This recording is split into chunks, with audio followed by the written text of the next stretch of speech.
Welcome to Autism Tips and Tools, where we highlight the best practical guidance from previous episodes of Autism Knows No Borders. Whether you're a self-advocate, a family member, or a service provider, there's something here for you. Have you ever struggled with poor sleep? Or do you know of anyone who does? Whether you're autistic or not, this episode with sleep specialist Emily Varon can help you sleep better starting tonight. Emily Varon is a Board Certified Behavior Analyst from California who focuses on sleep-related behavior. With more than 20 years in the field, Emily offers families and clinicians a broader, long-view perspective of sleep, which can produce more sustainable results over time. Today's conversation was originally released on June 9, 2022. We discussed the link between autism and poor sleep, common sleep-related behaviors, myths about poor sleep, how a sleep-deprived child can affect your family as a whole, how sleep contributes to learning and memory consolidation, why you shouldn't set an alarm clock to wake up, the importance of consistent bedtime routines, tips to avoid screen dependency, the benefits of daytime napping, and recovering from sleep debt. In this episode, discover what's possible when a great day starts at bedtime. To learn more about Emily and her work, please visit our show notes at autismknowsnoborders.com. And now, I present you, Emily Varon. Hi, Emily. Welcome to Autism Knows No Borders. Thanks for joining the show. Thank you for having me. I'm so excited to be talking about sleep with everyone today. Let's start with a brief introduction. Sure. My name is Emily Varon. I have a small company called Ready, Set, Sleep. I do autism education on sleep. I offer CEUs. I've been in the field for about 22 years, and I've focused my practice on sleep for about the last 12 years. So specifically in the autism community, but also treating the neurotypical population, new moms, toddlers, teenagers, school-age kids, kind of the whole gamut, all the way up through adults. Yeah, because everyone can relate, just as we were saying before we hit record. because everybody needs more sleep. Yeah. Nobody doesn't need more sleep. Let's put it that way. What made you become interested in focusing on sleep? It really started with my own desperation with my kids when they were born. So my kids are 12 and 14. And when my daughter was born, 14 years ago, sleep was the one thing, and when we have children, every parent goes through their own journey with what their main concerns are. Sometimes it's feeding. Are they getting enough food? Sometimes it's, ins and outs with, diapers. And sometimes it's, development and things like that. My thing was sleep. I just was so worried about my own sleep and that they wouldn't sleep. So before my daughter was born, I kind of read all the parenting sleep books. And when I finally decided to, I'm going to put it in big air quotes, sleep train, because I know that's not everyone's on the sleep train with me. But when I decided to do that, when I was selecting methods, I was just noticing that there weren't a whole lot of methods. It was all pretty much extinction. And it was all ABA. I wasn't to BCBA yet at the time. I was board certified just a couple years later. But at the time, I had been already practicing in the field for so many years. And I just kind of looked at all the books. Like, is this all we've got? Yeah. This is it? Okay. Just to clarify for our listeners, Emily, for people who aren't familiar, could you explain what that looks like with extinction? So basically, there's different levels of extinction, which we know as BCBAs, that's not really a thing. It's either extinction or it's not extinction. But it's kind of this, what has been known to just be a sort of a graduated extinction. So basically, you put the baby to sleep in their sleep space, in their crib, let's say, and you leave the room for a designated amount of time, and then you check in, just giving them verbal comforts, things like that. So there's a lot of different variations on that. Some methods say, like, you can come in and touch. Some methods say you shouldn't touch at all. Some methods say go and pick up. Some methods say, no, you should never pick up. So there really wasn't like kind of one thing, and it's very unclear to families what the best methods are, what fits their family style. There's this sort of, silent fight out on the internet about like crying or no crying and, whether damage or no damage and all of this. I mean, we know that crying itself doesn't cause damage, but there's just philosophies. There's philosophies, but there wasn't a whole lot of just hard science. It was just a lot of philosophies.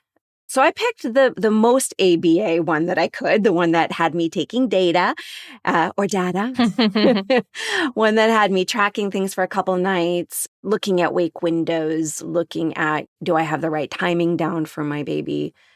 But a lot of it was just kind of hit or miss. And so that's where I kind of became fascinated with sleep as a function of ABA, as, a behavior, as falling asleep, looking at that mechanism of falling asleep and everything leading up to falling asleep as behavior. And that's where I just lit up. And then shortly after that, I started a new job. We relocated, and I started with an ABA company who sort of identified in me that I was good at the sleep thing, and it was working for the 6 and 7 and 12-year-olds that we were treating.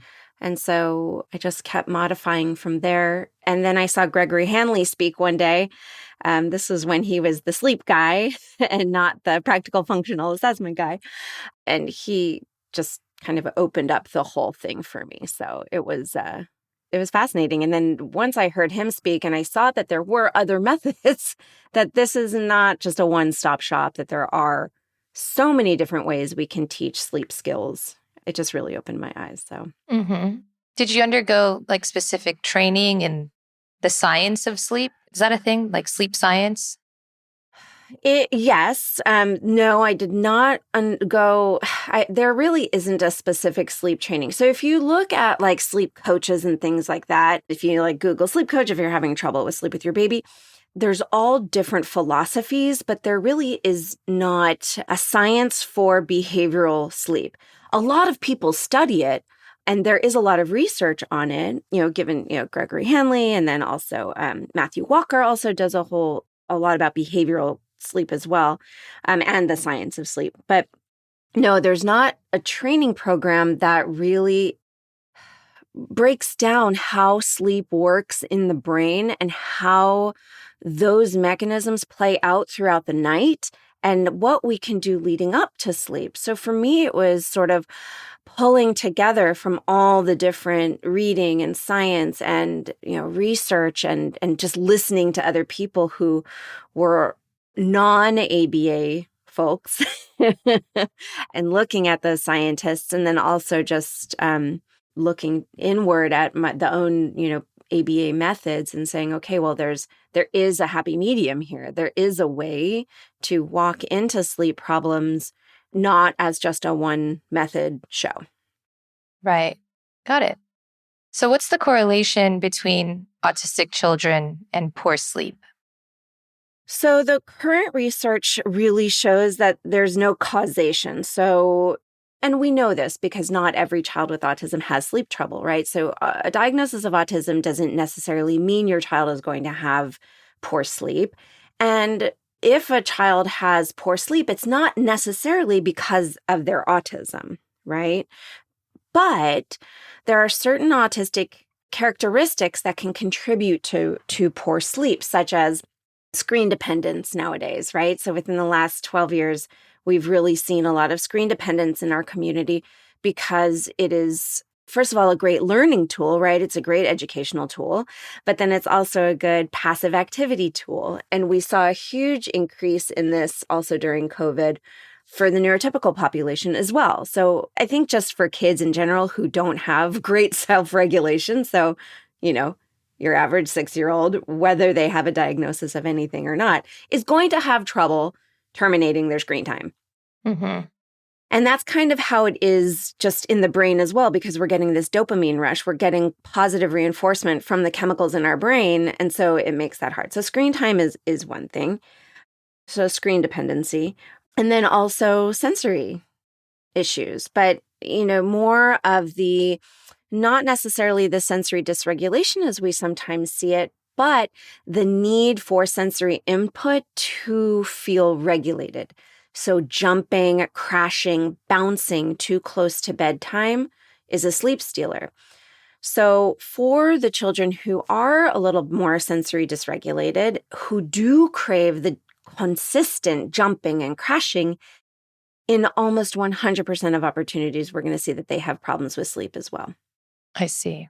So there is, I don't know if I could call it a comorbidity there, but it is something that feeds into poor sleep, right? This sensory dysregulation, but it's how we are offering sensory regulation that's actually the problem. It's not the sensory dysregulation in itself that's causing the poor sleep.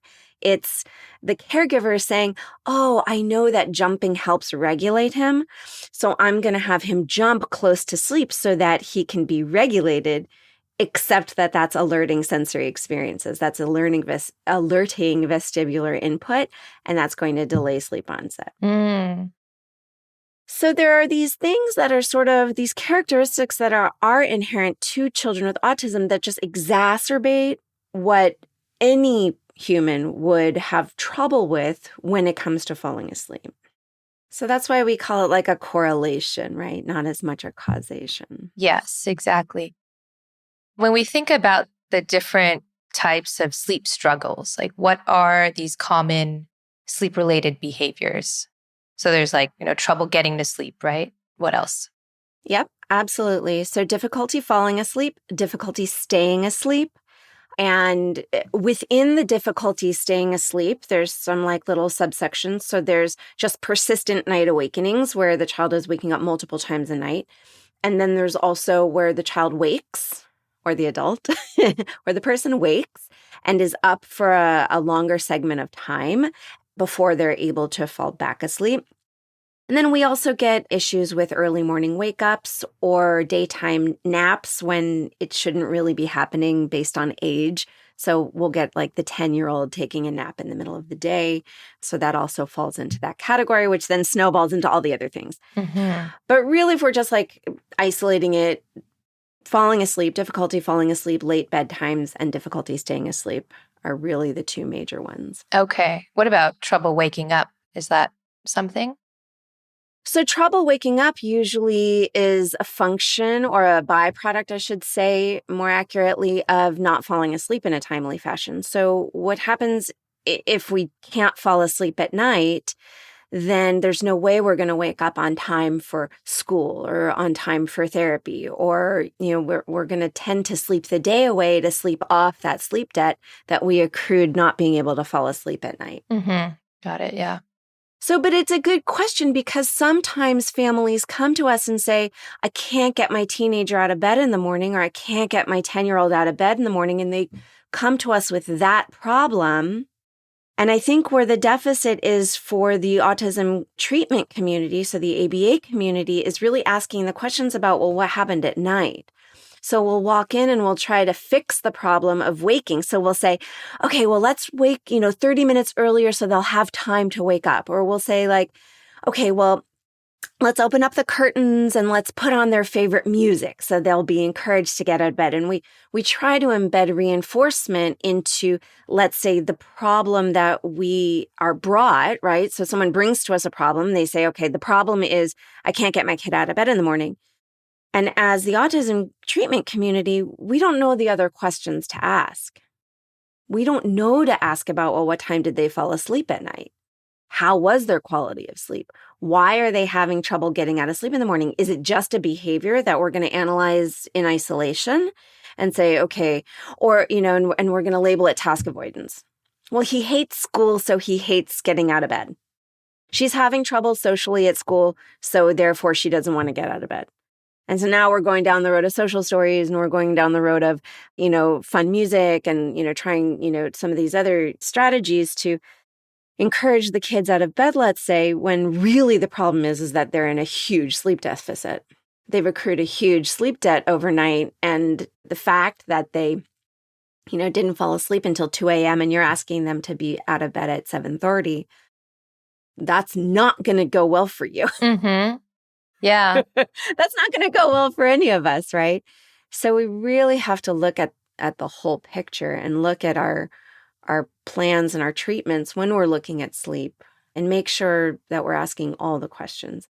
And that's why I do what I do. That's why I offer the CEUs. That's why I offer in-house training. That's why I offer these, where I love these podcasts where I can just kind of bring up these question marks of ethics. Are we really doing the right thing by just offering some incentive in the morning to get out of bed, let's say? Right. And it's so important when you think about sleep as a whole. Could you talk about how a sleep deprived child could impact the family and their wellness as a whole? Oh, everything. Matthew Walker says it best. I can't quote him exactly, but he says something to the effect of, there are no systems in the body that aren't benefited by a good night's sleep. So every system, from digestion to memory consolidation to heart and cardiac and respiratory health, blood pressure, glucose, diabetes sort of factors, hormonal balances, depression, anxiety, all of those things could potentially lead back to sleep. So I'm interesting, just a short case study. Right now, I'm treating a 16-year-old who's in high school, straight A student. Parent comes to me, anxiety, depression, difficulty balancing the diet, really, having a trash bag diet, let's say. And the last stop on their train ride was sleep. And now that we're getting his sleep on track, that feeling of anxiety and depression is lifting. He's reporting feeling better. He's reporting to be able to focus better in school. He's reporting, mom is saying he's eating more balanced and at more healthy intervals throughout the day. So not just like binging the Doritos, right? Actually sitting down and having a sandwich. So what we want to try and do is really look at sleep first in the wellness train. Because if the child's not getting enough sleep and they're acting out and we're seeing flat lines on behavior graphs or an increase in behavior graphs, if we're seeing flat lines in skill acquisitions, these are things that we can see from a data standpoint, right? We can see whether a child has flatlined. We can see whether their maladaptive behaviors are going up and their skill acquisition is going down, let's say. So we can see these things on a graph and try and change our methods of teaching, sure. But are we asking about sleep? Right. Are they getting enough sleep? So memory consolidation, learning, there's robust research, a lot of research on the sleep-learning connection. Whether that's developmental delays in being able to catch up, speech deficits, self-care, whatever it is, the skill that we're teaching, it's directly impacted. The ability to proceed through, let's say, a plan and actually have success is contingent on whether they're sleeping at night. Because our brain, while we're asleep, actually takes all of those skills and rehearses them in our brain during our dream phases. Oh, okay. So if we're truncating our sleep and we're waking up to an alarm, we're not going to have as great of output the next day on, let's say, learned skills. So this is important for people who are studying for their BCBA exams, let's say. What happens with adults is that, and this is adults on the autism spectrum or, just working adults, is when we truncate, when we slice off that morning sleep by waking up to an alarm. Let's say we've been up all night on our iPads or gaming or whatever it is we're doing, enjoying ourselves till late at night, till we finally fall asleep, let's say, and then we have to wake up to an alarm in the morning. We are actually robbing ourselves of the opportunity for those memories, for those skills, for all that daytime stuff that we experienced yesterday to actually consolidate and be sorted through. I apologize for the dog in the background. Be sorted through and actually be carried through the next day. So we really need those last hours of sleep. And unfortunately, what happens is we end up slicing those off. Those are the hours we are less likely to achieve. And those hours are the most important for emotional regulation and memory consolidation. And so routinely, what us humans do is we actually cut off the most important part of sleep. Oh, Fascinating. And we're not even going to call it the most important part because it's all important because we need our deep sleep too for our physical health. But when it comes to learning and emotional health, those light phases of sleep and especially those latter hours of sleep are so important for cognition. So would you say it's better to wake up naturally and not set an alarm? 100%. 100%. Okay. If you are waking up to an alarm, it means that you have cut off important parts of your sleep. There's no way around that, right? If you're not waking up naturally, you're not getting the full amount of sleep that you need. Okay. But, look, and that really comes back to a bedtime problem, doesn't it? Are we going to bed early enough? Are we having efficient sleep onset? Are we giving ourselves a bedtime routine? Adults laugh at me when I ask them if they have a bedtime routine. Well, what do you mean? Are you going to read me a book? Are you going to sing me a song? Right? No. But it just needs to be something that comes in a certain order, and we all have it. Well, maybe not all of us, but we all need it to come in the same order, relatively the same order, and it has to be calming to the brain. So this is where things like exercise are incompatible with sleep. Let's say. Late at night. We need exercise during the day, during waking hours, but, if we're jumping, crashing, moving around, increasing that core temperature close to bedtime, we are going to have trouble falling asleep. The body wants to be on the cooler side, right? And that goes back to the jumping that I was talking about with those sensory needs, right? If you're jumping, crashing, running, it's such a misnomer to get the wiggles out before bed. And bajillions of parents do that. All over the world, we're trying to get wiggles out before bed, right? We're trying to, get that excess energy out so the child will sleep. But what we're doing is we're increasing the core temperature and we're actually delaying sleep onset. Whoops. Oh, so what would you recommend to those parents who have kids who need that sensory regulation? So deep pressure, calming sensory, switch it up, do deep pressure, rocking, swinging, swaying, back and forth vestibular motion. You can do pillow smushes, things like that. The problem with up and down vestibular motion or that crashing where we're actually adding sensory experiences to our joints, which also have, sensory receptors on them, right? We're just alerting the sensory system. We're just waking our brains up at a time when we should be falling asleep. So just opt for different sensory experiences, right? To calm the brain. We're trying to calm for bed. So alerting the body in order to sleep is just, it's counterproductive. So, how we fall asleep and the things leading up that are going to precipitate sleep, sometimes they actually end up stealing our sleep, like blue light, like screen dependence. We often hear people say, oh, I can't fall asleep, so I'll just, scroll Pinterest or scroll Instagram or, I can't fall asleep, so I turn on my screen. But then we run into like the evil blue light problem, which stops your melatonin production. We don't produce melatonin when we're looking at a screen. And then it gives us the perception that we're not tired. And so then it delays our sleep onset, or we resort to melatonin.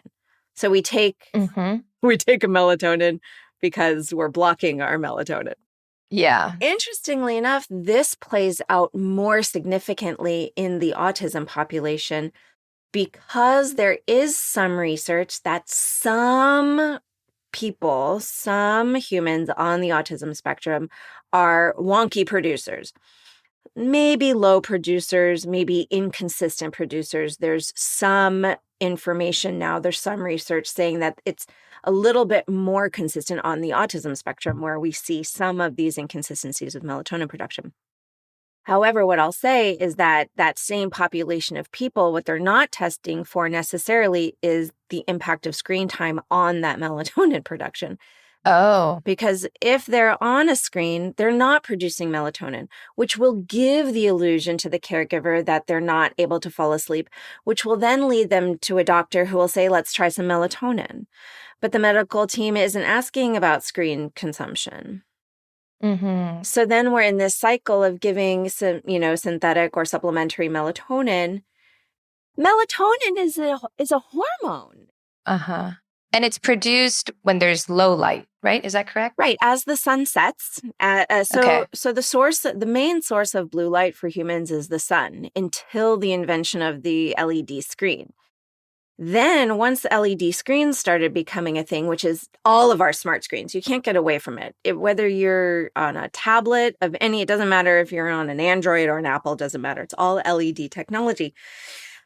And so the screen itself, the technology itself of LED screens, so smart screens, produces blue light.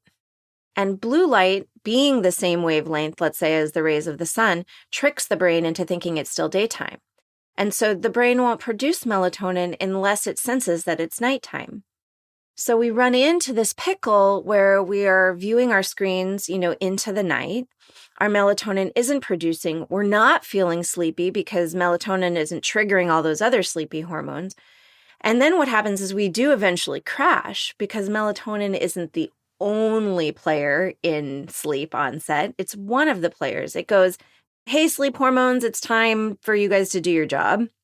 But without that signal, the other sleep hormones are just kind of like waiting. They're waiting for melatonin to like fire off the gun, basically. If melatonin doesn't fire off the gun, the brain will eventually go into fight or flight and just shut down. It'll just shut down. So you will eventually, what I call crash. You will eventually fall asleep, but it's going to be so significantly past your natural fall asleep time. So screen time really does play such a significant role in sleep onset. And then that flows into the autism population where we're already getting these messages that children with autism are poor producers of melatonin or are already going to be poor sleepers.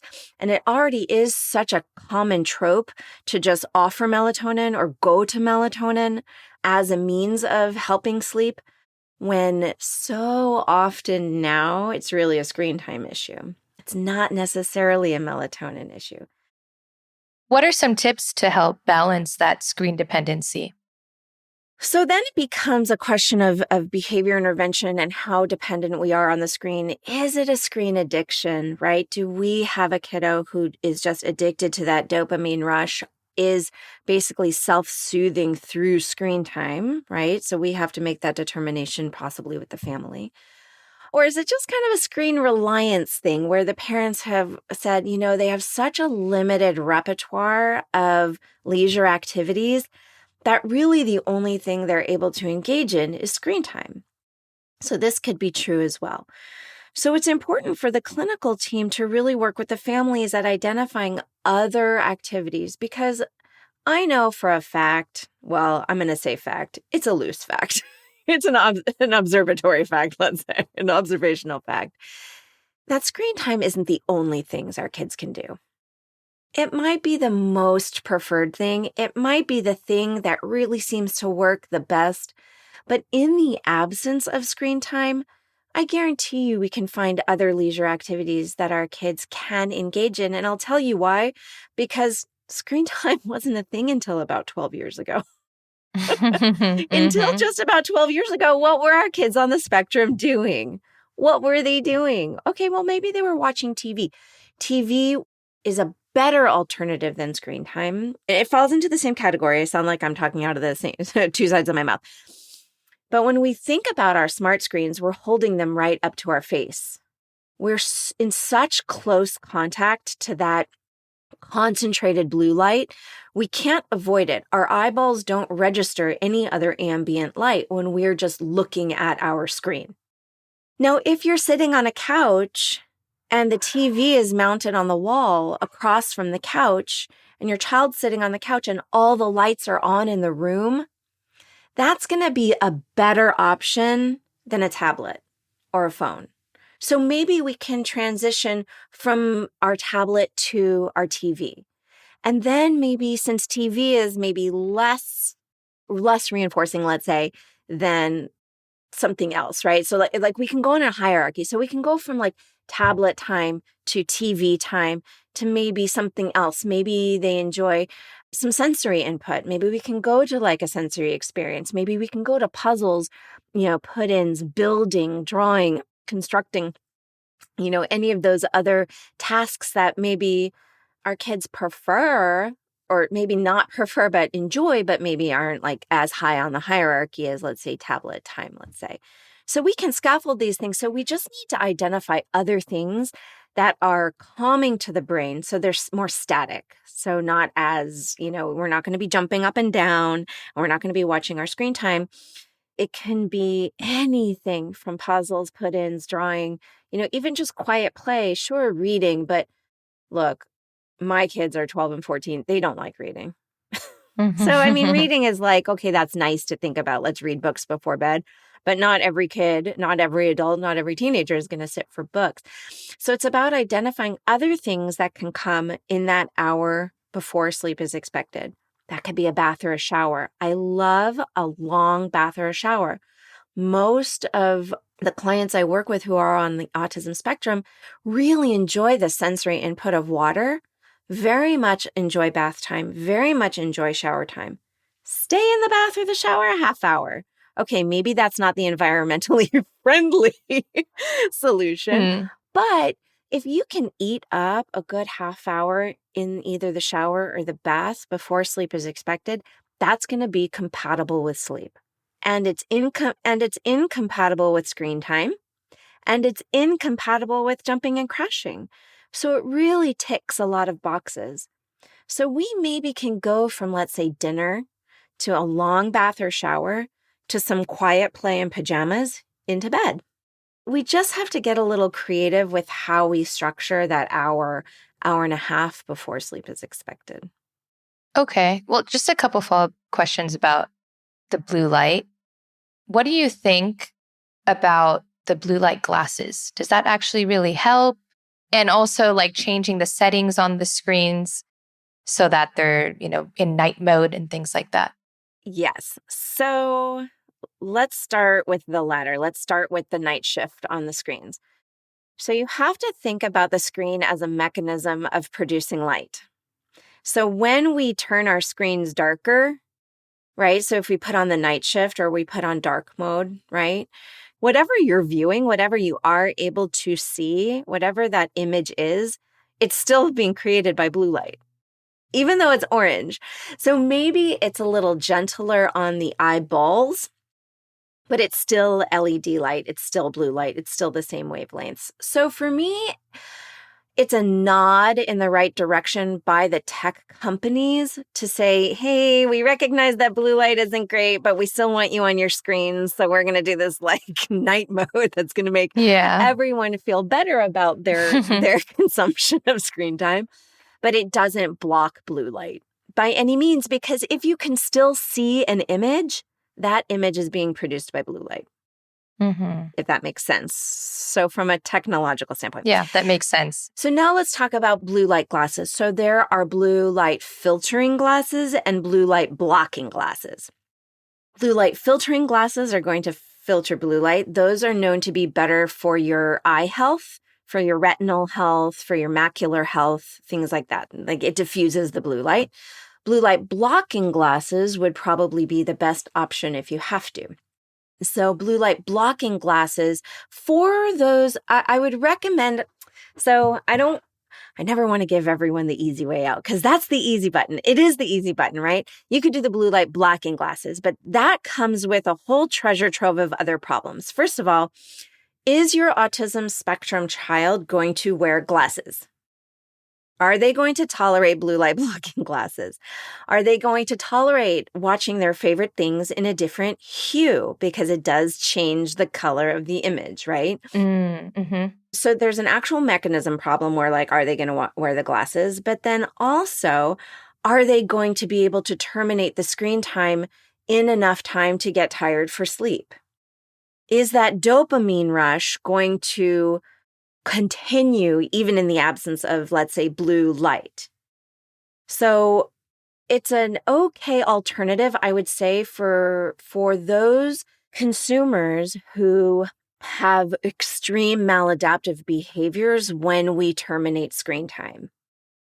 If you have a consumer who we are on a journey with this client long-term to decrease and reduce the reinforcing value of screen time for them, if we are dealing with a screen addiction or let's say, a self-injurious consumer or someone who's going to hurt themselves or others, if we choose to take away that screen time, I would recommend blue light blocking glasses while we're working on that new skill, while we're working on that regulation to protect whatever we can of sleep. Okay, that makes sense. Yeah. But we can't neglect all the other things that screen time give us as well, right? That dopamine rush, that endless scroll of YouTube where it's like suggesting things for our kids where they can't terminate that pleasure, right? And so then that makes bedtime problems problematic. Terminating it so that we can do a bedtime routine, right? So that we can get to that place. We don't want to get the kids to a place where they're just using screens to fall asleep, because then what's going to happen is they're going to wake multiple times throughout the night looking for that screen time again. Oh. So that's related to one of those other behaviors you were talking about, like waking up in the middle of the night. Yes. So now we can this is a natural segue into multiple night awakenings. So however the brain falls asleep under whatever conditions sleep is precipitated, that's how the brain is going to anticipate sleep all night long. Because we don't fall asleep at bedtime and wake up in the morning, right? This is me like drawing a rainbow arc for all my listeners, for all the listeners. This is me drawing a rainbow. Falling asleep at bedtime, go to waking up in the morning. That's not how sleep works. Sleep works like a wavelength, up, down, light, deep, light, deep, light, deep all night long. We cycle through sleeps. We connect our sleep cycles all night long. We fall asleep, we get into a deep sleep, our cells regenerate, all the good stuff physically happens in our deep phase of sleep, and then we go into our light phase of sleep where we dream and we have our little light awakenings. We all wake up all night long, but we put ourselves back to sleep. But if the brain doesn't know how to put itself to sleep at initial sleep onset at bedtime, if something is helping the brain precipitate sleep, the brain is going to naturally need that thing at all of the other light awakenings in order to fall back asleep. So that can be an adult laying down with the child and then leaving. That can be screen time to fall asleep. That can be, for some kids, a bottle of milk. You know, if they're sucking to sleep, if they're drinking their milk to sleep and then waking up in the middle of the night and the parents go like, oh my gosh, my kid is so hungry, they eat all night long. Well, it's really the suck to sleep that they're craving. It's not the actual nourishment. Although we have then taught them to eat on a 24-hour cycle, but maybe that's another podcast. But really that suck to sleep, nourishment to sleep, however the brain precipitates sleep at sleep onset is how it's going to need to fall back asleep all night long. Okay, got it. So it's tricky for caregivers because we see that something helps sleep. We see that laying down helps them fall asleep. We see that the bottle helps them fall asleep. We see that, screen time helps them fall asleep. And by the way, we do this to ourselves too. We hear it all the time. I can't fall asleep unless I'm listening to music. I can't fall asleep without my podcast. I can't fall asleep without the TV on. I can't fall asleep without the lights completely off. I need it to be like a tomb when I fall asleep. I can't. We hear all these can'ts, but really all it is the brain's dependency on certain stimuli for precipitating sleep. Think about sleep as a life preserver. It's necessary for life, right? If we don't sleep, we die. That's it. Like we cannot not sleep for the rest of our lives. Mm-hmm. We will deteriorate from the inside out. So sleep is necessary for life. The brain knows this. So however the brain learns to anticipate sleep and precipitate sleep, the brain is going to attach to that and be like, no, this is how sleep goes. And so if we try to take the screen away, or if mom tries to not lay down with kiddo one night, or if we try to sleep with the lights off instead of the lights on, or we try all the, bells and whistles and tricks to get the child to sleep, kiddo's going to be upset about it because they don't know how to anticipate sleep otherwise. Right. So fostering that independence with falling asleep is sometimes where we as the, let's say, behavior intervention team can come in and be helpful, but we need to ask the right questions. Yeah. And what would you say are some daytime habits that could impact sleep? Naps. Okay, so naps during the day. Yeah. So over the age of about, let's say, 3.5 years, The body no longer needs to nap and can tolerate an ever-expanding amount of time awake. So around 3.5, we call it a waking window. The waking window is about 12 hours. So they'll wake up at 6 and go to bed by like 6:30. And then they'll sleep about 11.5, 12 hours overnight, wash, rinse, repeat at 3, 4 years old. Then as they get older, that waking window expands. We can tolerate 13 hours awake. We can tolerate 14 hours awake. So bedtimes get later and, all that jazz. If we have a 6-year-old, let's just say, who is, napping at around 3 or 4 o'clock, there's no way that body is going to be able to sleep by 8:30. There's just no way. The brain hasn't been afforded enough wake time before it's able to accept sleep again. So napping during the day for our younger population can be really intrusive to the efficiency of falling asleep. And so then we get into this, oh, my child just won't fall asleep.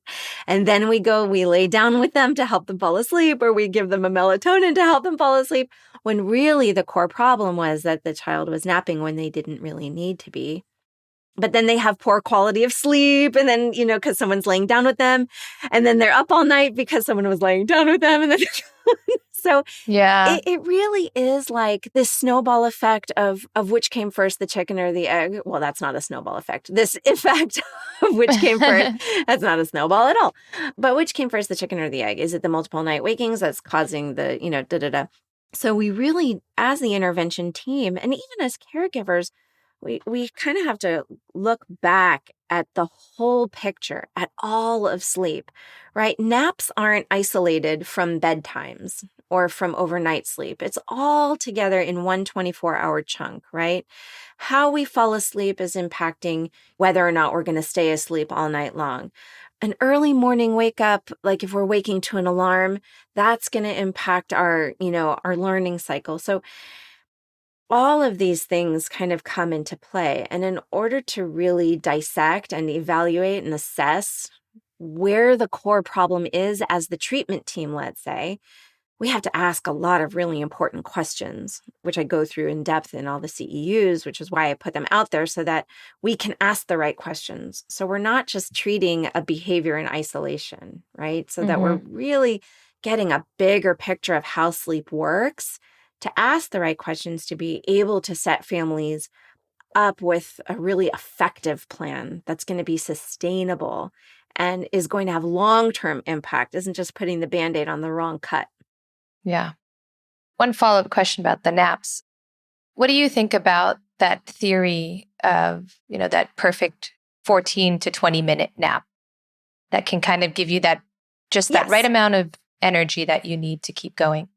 So that's a thing. That's science. It's definitely, it's valid.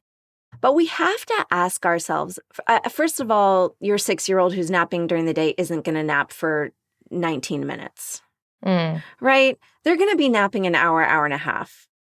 It's going to be really hard to cut off, let's say, a 12-year-old's nap at 19 minutes. For adults, we have to ask, why do we need that nap? We can do it's the old days of the power nap, right? But you have to ask, is it impacting my overnight sleep? Some people can get away with it. Some people can. Some people love their 19-minute power nap in the middle of the day. They zip their eyes closed. My sister-in-law does this. She puts her eyes closed for a good, less than 20 minutes. She's up, she's ready to go. And she sleeps great at night. So I give her no advice. She's like, oh, I know I shouldn't nap. And I say, no, you should nap because it's helping you and you sleep very well at night. But here's the big but. If you're napping, let's say for 20 minutes, if you're able to get that 19-minute nap and you're not falling asleep until midnight, that nap's not working for you. It's not serving you. You're sleeping off a sleep debt. Right. Right. And so you have to decide, okay, if that's the lifestyle you want, then that's great. Then that is working for you. But when we're looking at kids, it's really hard to get that perfect nap. It's hard to get that 19-minute nap. They're more likely going to get that hour, hour and a half nap. And now that's going to steal from nighttime sleep. Could we encounter a magical child a 12-year-old who can nap for an hour and a half and be asleep by 11 o'clock? We might find the unicorn, but I'm going to say it's probably not the norm. And it's more likely to end up shooting you in the foot as the caregiver, let's say, if your teenager, let's say, is sleeping off a sleep debt. I mean, teenagers in general don't get enough sleep anyway because of how their melatonin produces, but they're on a totally different cycle. But you have to evaluate that power nap, right? You have to evaluate that nap. It's not just like I nap, I feel better. It's I nap, I feel better, but now what does the rest of the 24 hours look like? Mm-hmm. You've mentioned sleep debt a couple times already. And with this concept, is it possible to eventually catch up on enough sleep? No. The answer is no. Okay. You can't. You can start feeling better once you start getting consistently 8 hours-ish or more a night for consecutive nights of sleep. So we see this with teenagers a lot who are continuously in sleep debt during the week, let's say, and then they sleep like 12 hours on the weekend. They're not really sleeping off. They are sleeping off their sleep debt because they are feeling better, but you're never going to get back the health benefits or the cognitive benefits of that lost sleep. We don't recover in that way, but we do feel better. So you can kind of feel better a little bit. But then if you go on and accrue more sleep debt, that's basically less than 8 hours of sleep. Some people will say I can get by with 7 hours. That's probably not true. And I'll tell you why in a second. But, if we're continually getting less than 8 hours of sleep, let's say, and then we say, well, I sleep in on the weekends, I sleep until 10. You're just feeling better temporarily. And then you're going back into this really unhealthy cycle. And you will start noticing cognitive decrepancy. That's not a word. You will start seeing that your cognitive abilities don't just bounce back.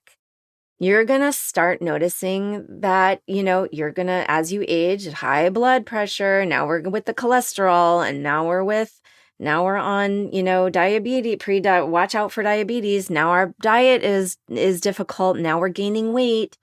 All of these things that are direct correlate. And now we're depressed. Now we're on antidepressants. Now we're feeling more anxious over time. So you will never actually sleep it off until you are now consistently, for multiple nights in a row, getting 8 hours more or less of sleep per night. And then you will start sleeping better once you are sleeping better on a rhythm. You can't just sleep out of sync and then hope to make it all up and then sleep out of sync again. And so what's interesting about what I was going to say, sorry, I know you were about to ask a question, but what I was about to say before I lose the thought about people who think that they can go on less sleep, the research shows that as with people who are drunk and misreport their ability to drive, right? The drunk person who's like, I'm fine to drive. People who are deprived of sleep, even 1 hour per night, but even more, they have done studies up to just 4 hours a night of sleep. They will report that they can get by on that much sleep, that they don't actually feel that exhausted, that they're just fine. When really the testing that's done after that, the cognitive tests that are done, show a totally different story. So they've done short-term memory tests. They've done, I think it's like fine motor, gross motor. They've done a lot of testing on sleep-deprived people and seen how they test on these tests with a full night of sleep and with a sleep deficit. And they test completely differently on when they're in a sleep debt. They don't perform as well on these memory tests, on these like different kinds of acuity tests. They test poorly, but they'll say, no, I feel fine. That's really fascinating. It's almost like they've convinced themselves, or they're just blinded to it. Yeah, they can't see the problem. I mean, it's exactly like it is with someone who picks up their keys to go drive after, having a couple drinks at the bar. I'm fine. There is an impairment. It's an of impairment. Judgment. Yeah, it's an impairment of judgment. And so what they've compared side by side is the output on these assessments after sleep deprived, and then self-rating skills about how they feel. And so the self-rating skills will kind of show like, yeah, I feel great.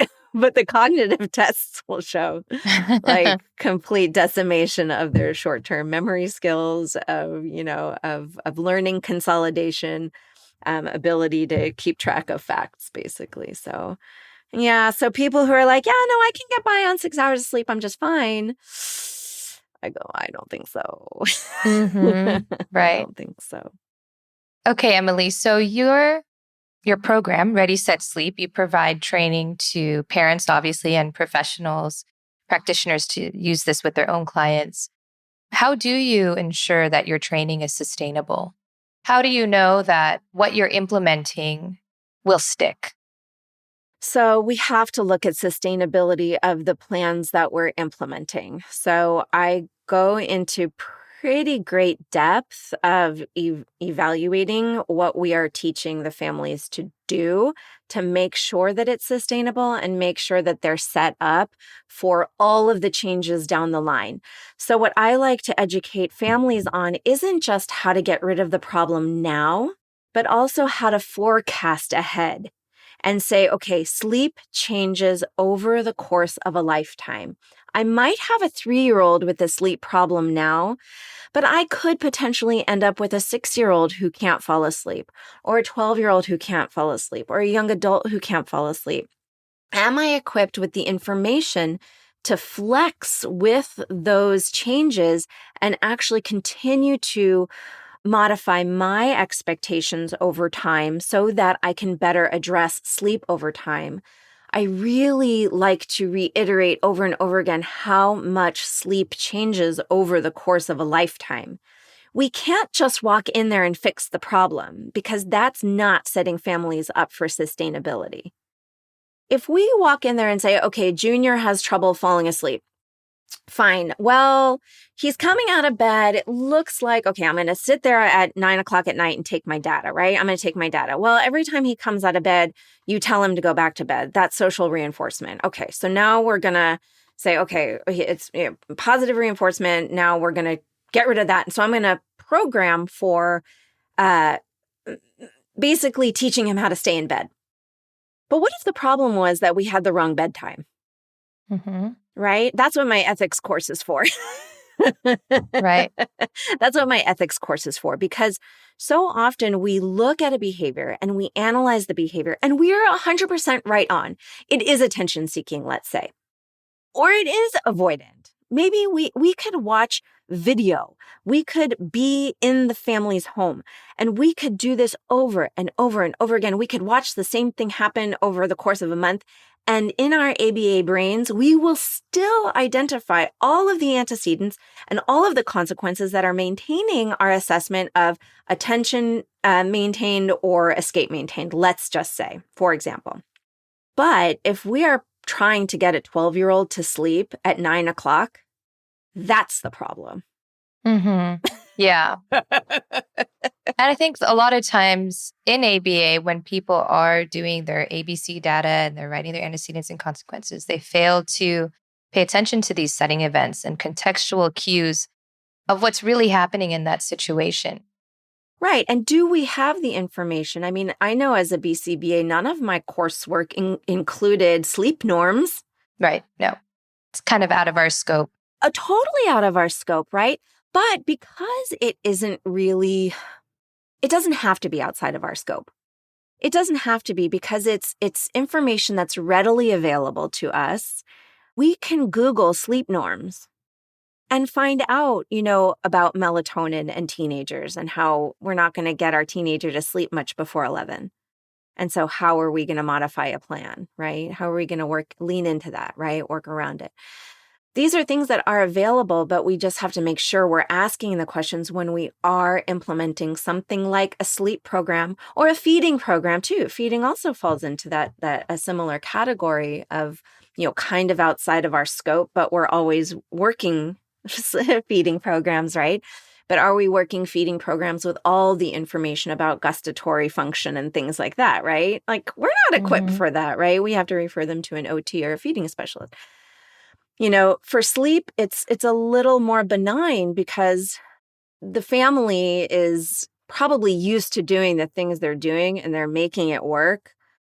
but they're just not making it work with as much efficiency and with as much wellness in mind, right? And back to the original question of, are we implementing a program with all the setting events in mind? Those setting events we can learn about. Those are learnable. They're Mm-hmm. really learnable. I mean, I didn't just, wake up knowing all of this about sleep. I did a lot of reading and I had to sort through the garbage, right? I had to sort through, is this a philosophy or is this science? Yeah.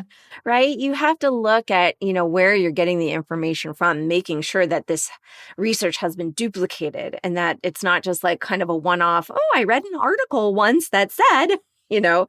melatonin doesn't produce until 11 at 16-year-olds old. I saw that and I was like, no, hold on a second, right? Like teenagers, melatonin, how's that possible? Sunlight, blah, blah, blah. But no, over and over and over again, no. Once you are kind of pubescent, your melatonin may not produce until 11 o'clock. That prepubescence is where it gets a little wonky. And how do you assess? How do you know whether your child is pubescent enough to have their melatonin be shifted all the way to 11 o'clock? Okay, now these are different questions. When do they naturally fall asleep? What would happen if you didn't intervene? What would happen if they didn't have screen time? What would happen? We have to really, parse it apart.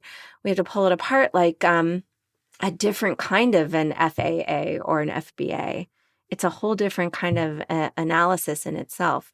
But, through the CEUs and through ongoing education and through exposure and through just hearing this stuff over and over again, it kind of starts making sense and you can start putting together more ethical plans that are going to be Yes. sustainable over time for our families and educate them in those ways. Yeah. It's just a good reminder for clinicians out there to really do their due diligence when designing programs. Mm. Like you said, there's a wealth of information out there. And so it's up to us to really put in that effort and make sure that we're providing like real best practice. Right. And especially with numbers, I mean the numbers are now soaring up towards 80% of families of children with autism reporting some kind of a sleep problem.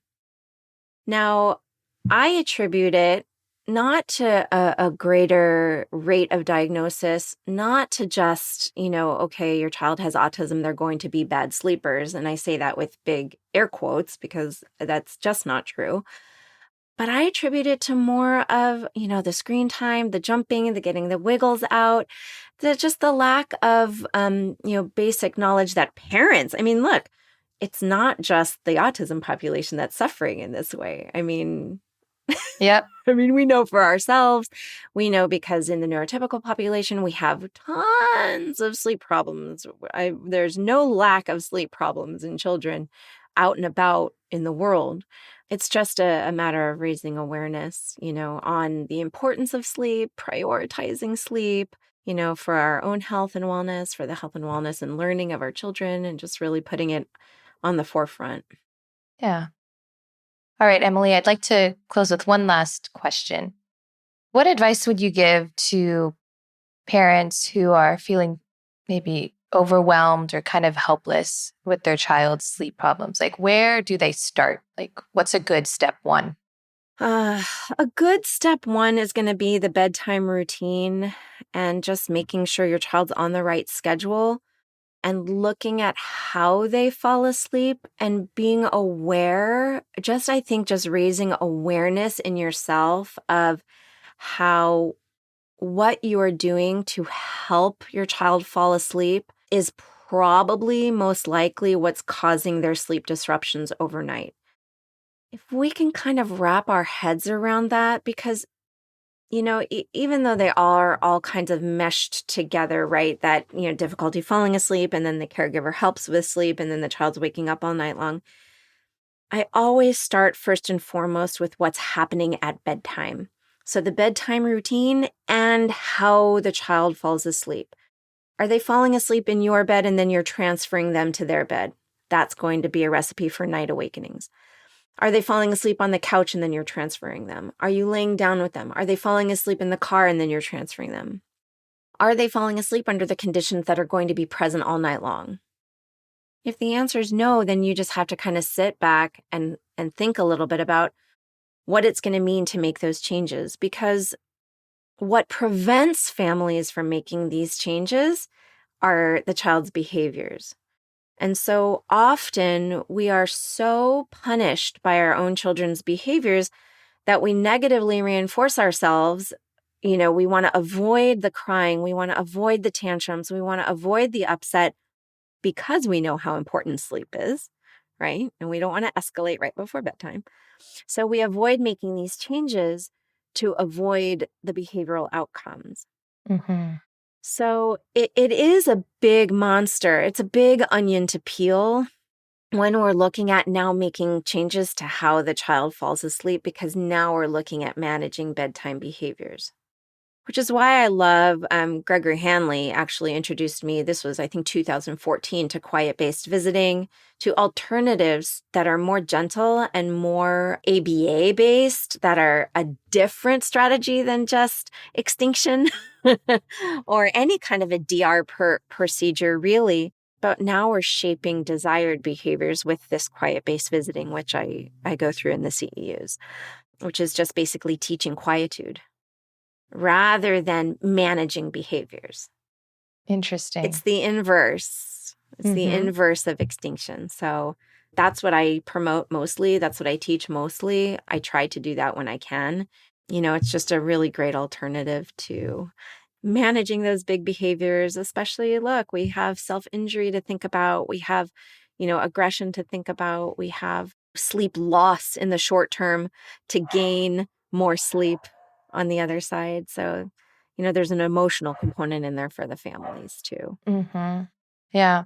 And all of this is really can be applicable to adults, like you were saying before. So if, we have any autistic adults out there who are listening and they see some red flags that they're maybe not getting a good night's sleep or enough rest, then they can start to examine some of these things around bedtime as well.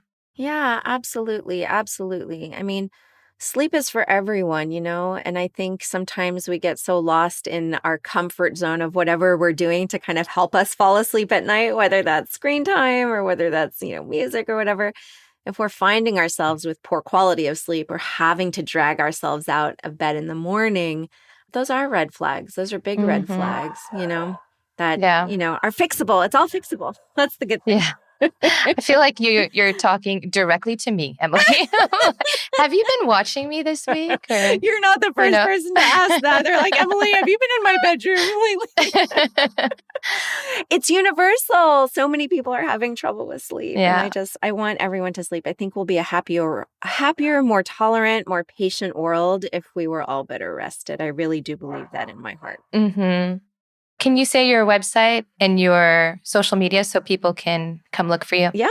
It's just readysetsleep.com, as you would spell ready, set, sleep, readysetsleep.com. And then on Instagram, I'm readysetsleep with a little underscore at the end. Okay. Got it. We'll put links to those in our show notes. Yeah, and I post a lot of funny stuff about sleep too, to make it just normalize it, because what I want people to know is that they're not alone.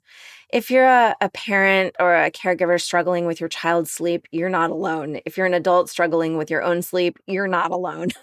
Yeah. It's not, it's not a life sentence. It can be fixed. It will take a little bit of finagling. It will take some discomfort at first, but it's so worth it to go through that discomfort of switching up how we fall asleep and some of our own sleep expectations for that long-term wellness benefit of just good night's sleep. Absolutely.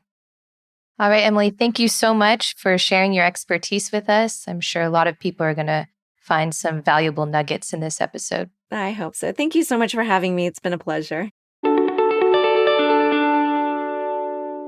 Thanks for tuning in to Autism Knows No Borders. During the week leading up to this interview, I was struggling with my own sleep problems.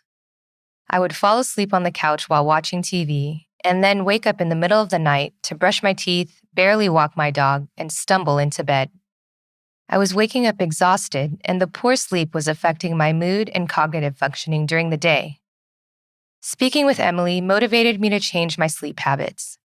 I started to cut off screen time 1 hour before going to bed. I put a book of short stories on my nightstand as a prompt to read instead of scrolling on my phone. And I also stopped setting an alarm clock unless, of course, I absolutely need to. I immediately noticed a difference in my quality of sleep and now wake up feeling refreshed and ready to start my day.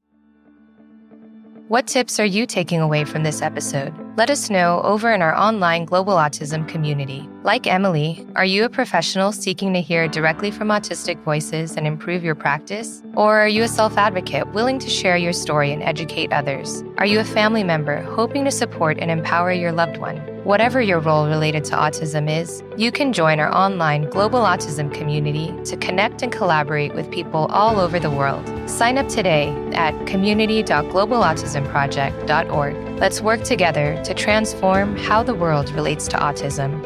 Thanks for listening. Take care.